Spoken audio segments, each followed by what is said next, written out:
The old pocket door needed to be repaired.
I got a lot of questions on my last video where I did the final skim of the drywall repair and how I wasn't leaving lines as I went across the repair. So I'm going to break it down a little bit for you. Basically, this is going to change your drywall skill level, just this one tip. So what I do is I put the pressure on the left side of the knife as I'm pulling down on the repair. The right side just barely lifts a little bit, which there's nothing to make a line because it's lifted off the drywall mud surface. So once again, I'm putting pressure on the left side and you can see the line created as I come down with the drywall knife. But the no line on the right side is because I'm lifting very slightly by putting pressure on the left side of the knife. Very slightly lifts the knife just enough so there's no line. So once you perfect that, you've got a whole new skill level with drywall.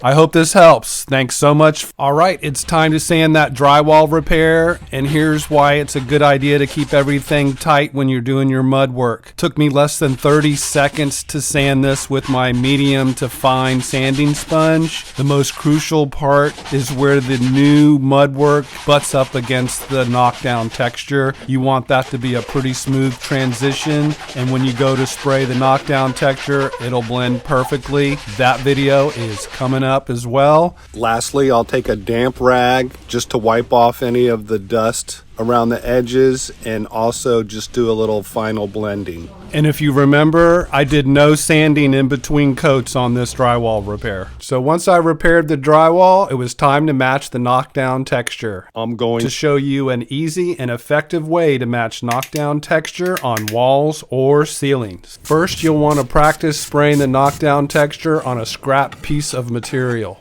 Now you're ready to go. Shake well before spraying. Unlock tab by bending backwards. Now hold the can approximately 12 to 18 inches away from the repair surface, using intermittent bursts, sweeping across the repair in a quick, continuous motion. Now let this dry for 1 to 2 minutes if you're trying to match a heavy knockdown texture like I am. Be sure to dip your drywall knife into water in between each knockdown. Hold your drywall knife parallel to the wall. With a very light touch, flatten the spray texture. With this being a pretty heavy texture, you're going to want to let it dry for a couple hours. Once it's dry, you can go ahead and paint.